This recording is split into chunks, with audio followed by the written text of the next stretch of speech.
May the name of our God be glorified. My name is Anita. My husband's name is Prince. We are from Pala, Kerala. Both of us are doctors. We have 2 children, Joseph and John. My youngest son was diagnosed with nephrotic syndrome when he was 2.5 years old. This is a kidney disorder that causes body to lose large amounts of protein through the urine. As part of the initial treatment, he was started on high-dose steroids. He was prescribed nearly double the standard dose for his body weight. The treatment protocol included 6 weeks of daily high-dose steroids, followed by reducing the dosage to an alternate day schedule for another 6 weeks. My son showed improvement during the initial 6 weeks of high-dose steroid therapy.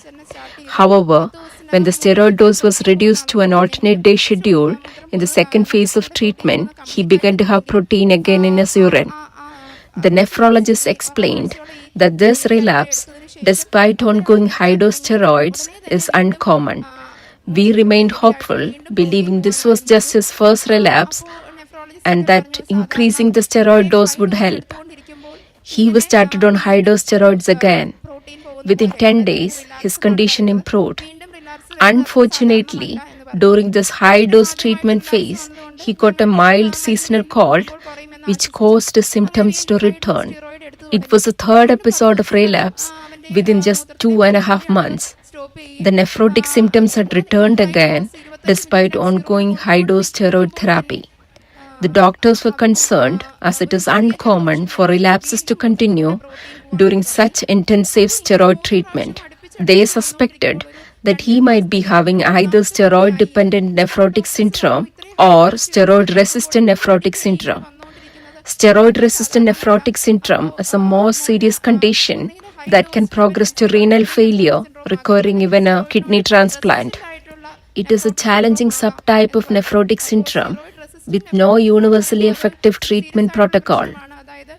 We were extremely concerned. His prolonged use of high-dose steroids caused him to gain excessive weight. He became hyperactive. His blood pressure shot up. His blood glucose levels became high. His growth was stunted. He did not grow tall for his age. Despite receiving the maximum possible dose of oral steroids, he did not respond. As a result, he was hospitalized to receive steroids intravenously. He also started taking medications to control his blood pressure. He started responding to treatments, but the doctors knew he would need a second-line medication to reduce the high-dose steroids. They performed a renal biopsy to determine the specific type of nephrotic syndrome he has had. They recommended starting medications like MMF or tacrolimus soon. These medicines are often used in cancer treatment and have severe side effects, including potential bone marrow suppression. It was difficult for us to consent to these treatments. The doctors then decided to begin treatment with a medicine called rituximab, which is usually reserved for patients who do not respond to other therapies. My son received rituximab injections. Despite this, he relapsed again when we tried to reduce the steroid dosage.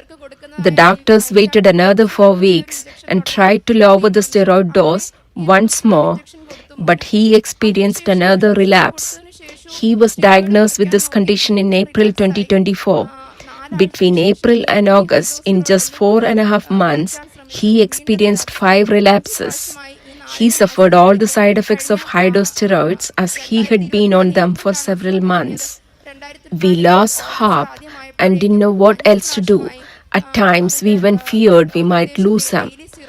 That's when, on August 15, the Feast of the Assumption, we came down to Kreupasanam to make a Marian Covenant. Trusting completely in Mother Mary's intercession, we began reducing his steroid intake that very same day. He was taking a daily dose of 30 milligrams of steroids, but we started lowering it immediately. By the blessing of Jesus and Mother Mary, he has never experienced a relapse since then to this day. We started reducing his steroid dosage in August. By November 2024, we had completely stopped giving him steroids. He never needed any second-line medications after that. He fully recovered from his condition without any medications. As we reduced and eventually stopped the steroids, all the side effects disappeared. We were able to stop his blood pressure medications. His weight reduced to what is normal for his age. He got better from being hyperactive. He started growing taller, going from a stunted height of 88 centimeters at 2.5 years old to 97 centimeters. We completely stopped all his medications. He didn't need any medicines for the past 9 months. We consider this as the greatest blessing that Jesus and Mother Mary have ever given us. Soon after making the Marian Covenant, we came across a Bible verse, Isaiah chapter 43, verses 10. People of Israel, you are my witnesses. I chose you to be my servant so that you would know me and believe in me and understand that I am the only God. Besides me, there is no other God. There never was and never will be. At that moment, we fully believed that we would become witnesses of Jesus and Mother Mary of Kreupasanam. We also prayed for our son to become a witness of the Kreupasanam Mother. As a result, he completely recovered from his illness.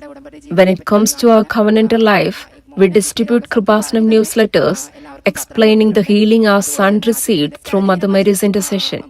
We also financially help patients who cannot afford hospital scans.